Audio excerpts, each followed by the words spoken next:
वो एज खत्म होता दिख रहा है और कड़ी फाइट में फंस गए कि उनके वहां पर होंगे। तो अच्छा, जुलाना, ये जुलाना, उचाना, नरवाना, सफीदों, जींद में से नरवाना की सीट जो है यहाँ पर आईएनएलडी थोड़ी सी स्ट्रॉन्ग, विद्या रानी वहां कैंडिडेट और उनका मुकाबला यहाँ पे है। नरवाना का बीजेपी का कैंडिडेट थोड़ा वीक है क्योंकि बाहर का कैंडिडेट है, यहाँ के है नहीं, वो शाहबाद से उनको भेजा गया है, कृष्ण बेदी को। कांग्रेस के साथ इनका मुकाबला है नरवाना में। और बाकी सीट पे जुलाना, उचाना, सफीदों, जींद, इन सीटों पे मेरे ख्याल से कांग्रेस पार्टी लीड में है, सब जगह पे कांग्रेस को ही ज्यादा लीड है।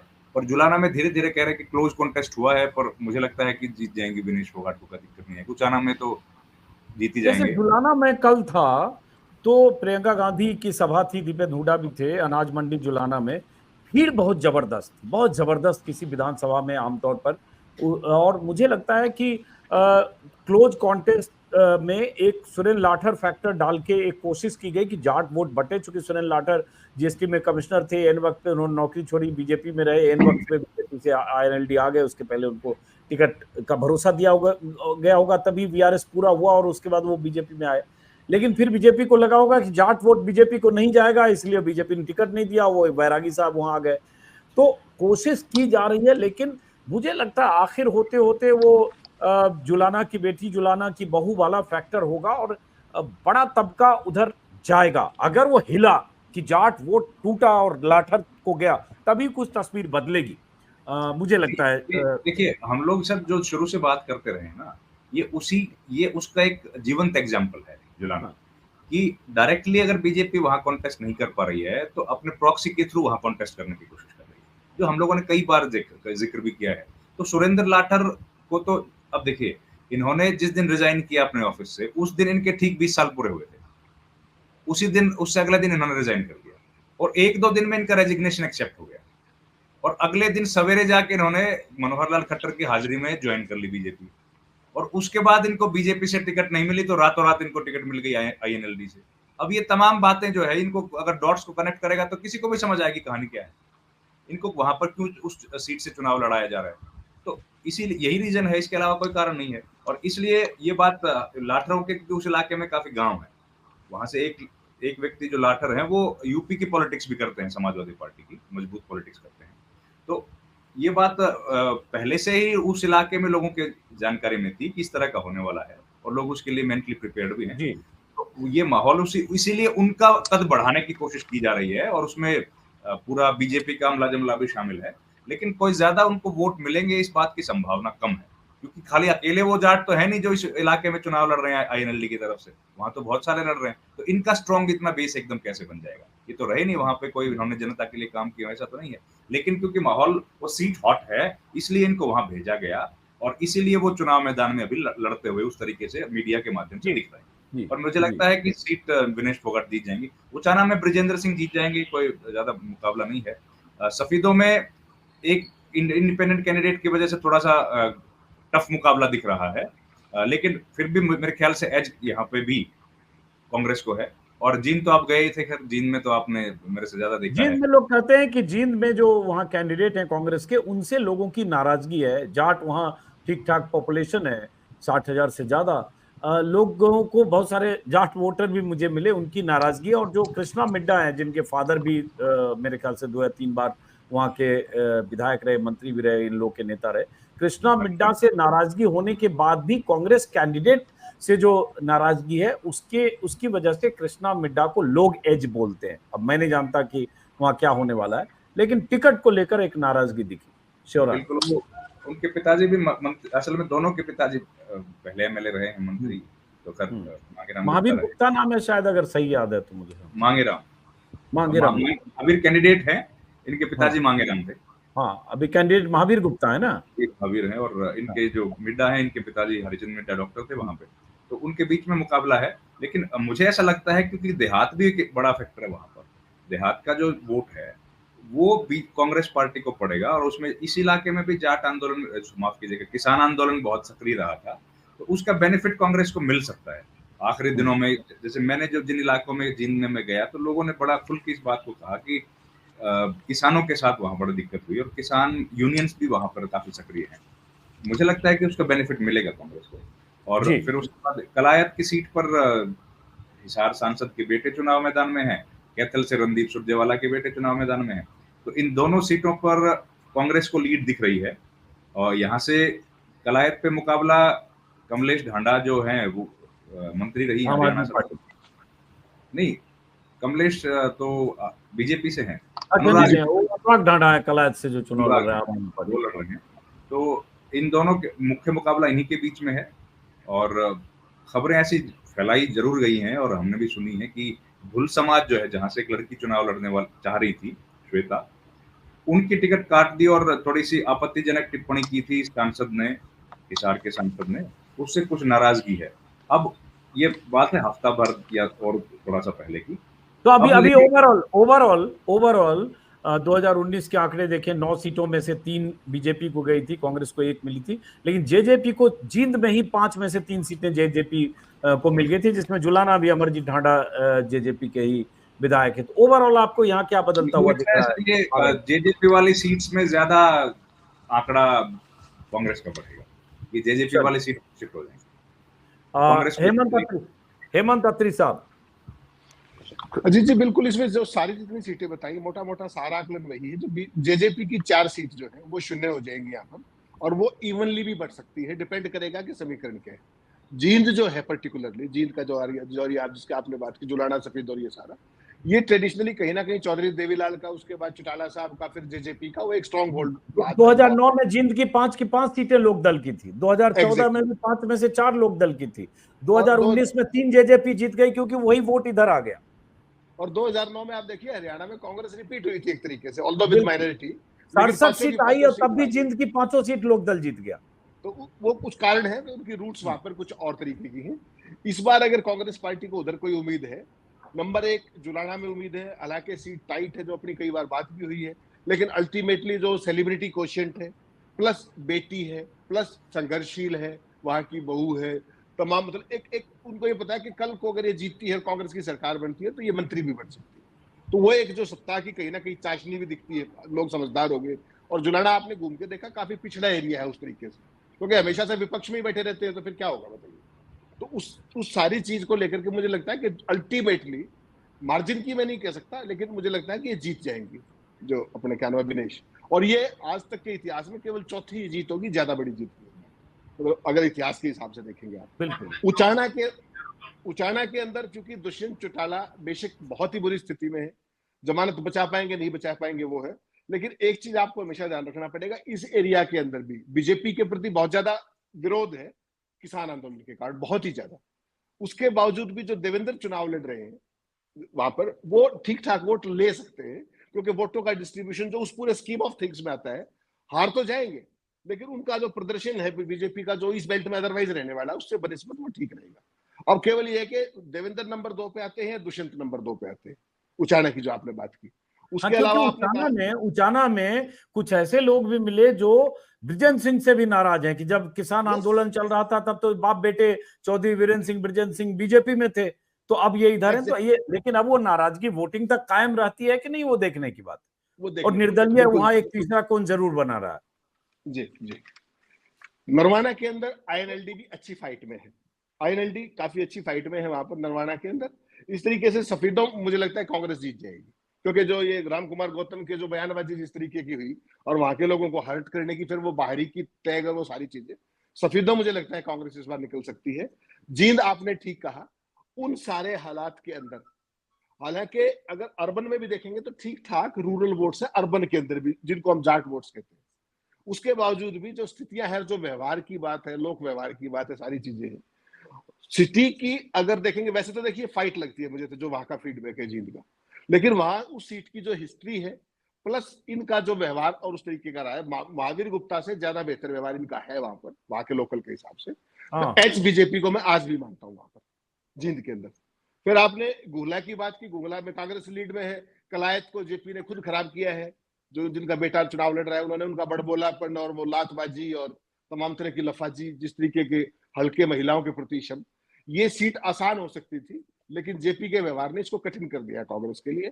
लेकिन फिर भी मैं कहूंगा हल्का फुल्का एज माहौल के कारण, जो ओवरऑल एक माहौल प्रिवेलेंट है, उसमें फ्लोटिंग वोट 2-4% का जो आप समझते हैं सारी चीजें, इनिशियल एज उनको हो सकता है।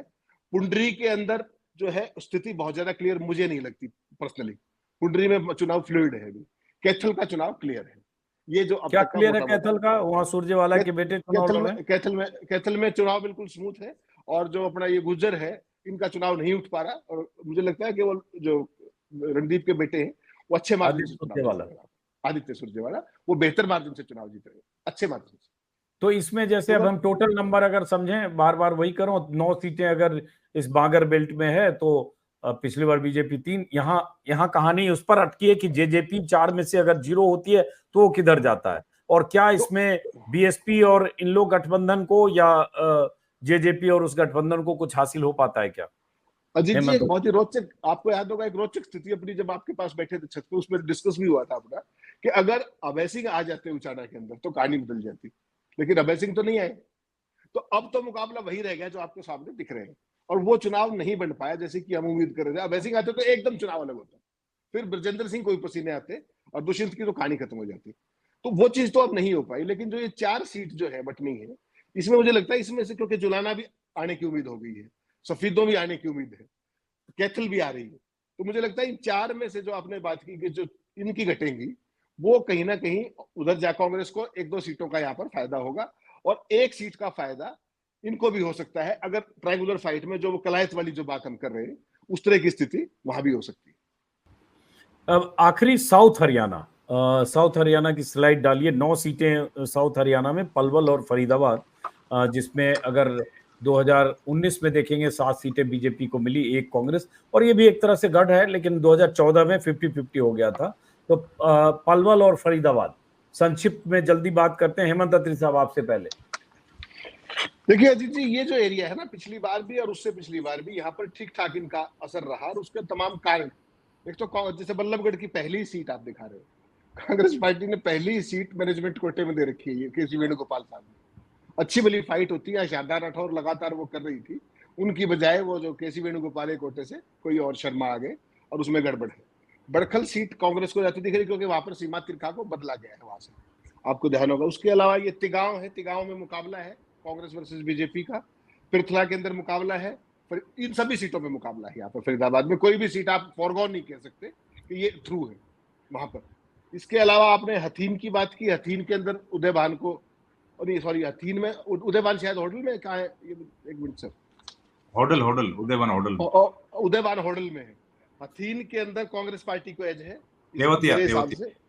हाँ, होडल के अंदर एज है। पलवल में कर्ण सिंह दलाल चुनाव लड़ रहे हैं, जो हुड्डा साहब के समदीपी, उनको भी एज फिलहाल के लिए दिखता है इसमें। तो ओवरऑल अगर इन सीटों की बात करेंगे आप, तो फरीदाबाद में मुकाबले हैं, और जो पलवल वाला इसमें है, पलवल में कांग्रेस पार्टी को लीड है। रविंद्र शरण, ये तीनों सीटें सर सही कहा, होडल से तो अध्यक्ष खुद ही चुनाव लड़ रहे हैं उदयभान, और पलवल से करण सिंह दलाल, हथीन से रघुवीर सिंह तेवतिया। इन तीनों सीटों पर मजबूत पार्टी है कांग्रेस। और ये जो वल्लभगढ़ वाली बता दी, बड़खल से महेंद्र प्रताप के बेटे हैं चुनाव मैदान में, तो उनके लिए काफी अच्छी पोजीशन है वहां पर।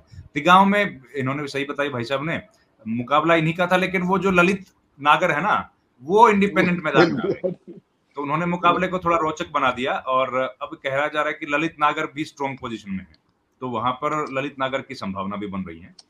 और पृथला, फरीदाबाद में लखन सिंगला और वो विपुल गोयल का मुकाबला है, तो वो कड़ा मुकाबला है। एनआईटी में मुझे लगता है कांग्रेस को फिर से एज है, नीरज शर्मा वहां चुनाव जीते थे पिछली बार भी, इस बार भी जीतने की संभावना है। तो ओवरऑल मोटा मोटी सिचुएशन जो है वो कांग्रेस को कहीं ना कहीं बढ़त मिलती हुई दिख रही है। पिछली बार पलवल हार गए थे, इस बार जीतने के चांसेस हैं। हथीन की सीट हार गए थे, इस बार जीतने के चांसेस हैं। और होडल की सीट पर भी मुख्य ये अध्यक्ष हैं, तो ये जीतने के चांसेस इनके ज्यादा हैं। तो ओवरऑल बेनिफिट को या नुकसान हो रहा है, क्या हो रहा है? बीजेपी को नुकसान हो रहा है ना, बीजेपी को नुकसान हो रहा है। अगर 9 में से 7 सीटें पिछली बार जीती, कांग्रेस को सिर्फ बीजेपी को लॉस है, कांग्रेस को बेनिफिट हो सकता है। अजीत जी, आपने जो बात की ना आईएनएलडी की, एनआईटी की जो सीट है, वो ट्रेडिशनली कभी एनआई वहां पर वो नहीं थी, लेकिन इस बार कांग्रेस का मुकाबला एनआईटी में आईएनएलडी के साथ, बीजेपी के साथ नहीं। जहां वो है उसको मेंशन करना चाहिए अपने को। जी बिल्कुल। अब हम क्लोज पर आते हैं, क्लोज करते हुए स्क्रीन पर कि 90 सीट, ओवरऑल 90 सीटों का आकलन क्या है? चूंकि चुनाव प्रचार खत्म हो गया, सारी ताकत झोंक दी गई, जो हुआ अब जनता के हाथ में है, फैसला जनता को सुनाना है।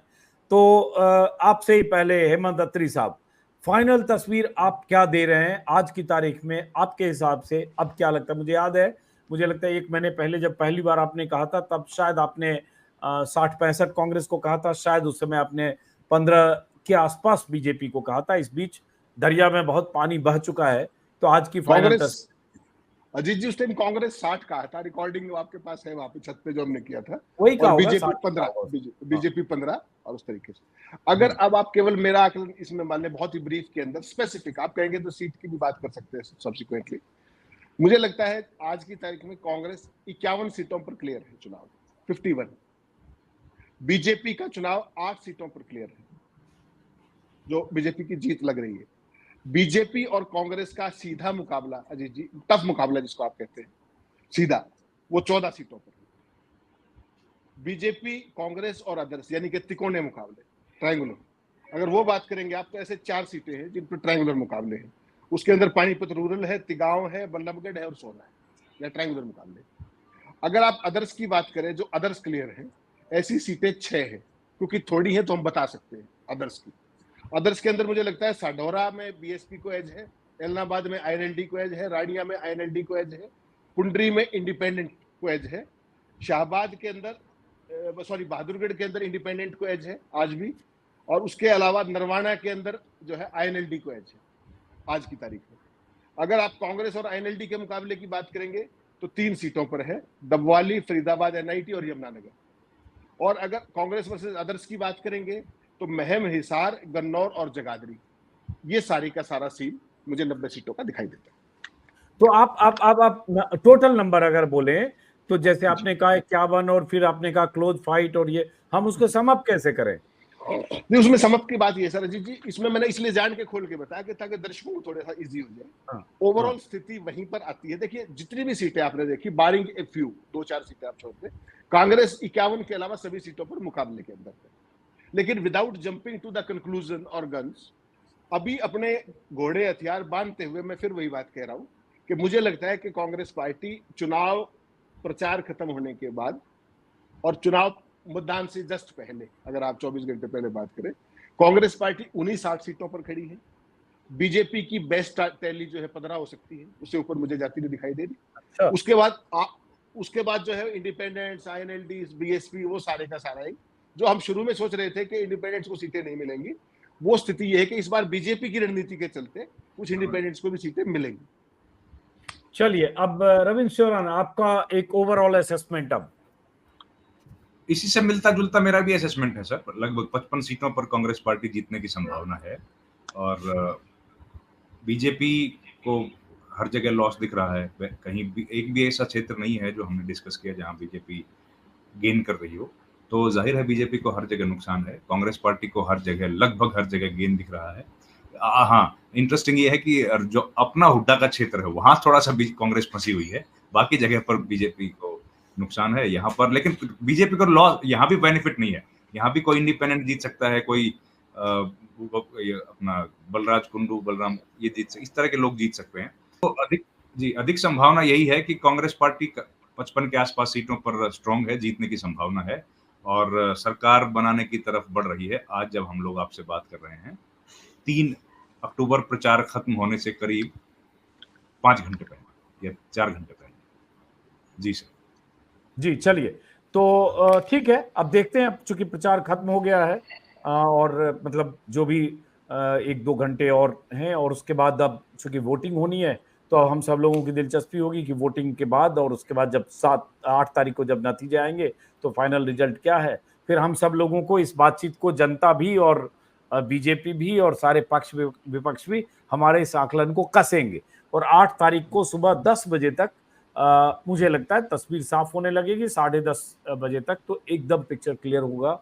इतने ट्रेंड आ चुके होंगे, इसलिए हम सबको इंतजार करना पड़ेगा 8 तारीख का। और हम लोग फिर मिलेंगे 5 तारीख को वोटिंग के दिन। बहुत बहुत शुक्रिया हेमंत अत्री साहब, बहुत बहुत शुक्रिया रविंद्र सिंह शोरान साहब, आप दोनों मेहमानों का बहुत बहुत शुक्रिया। नमस्कार।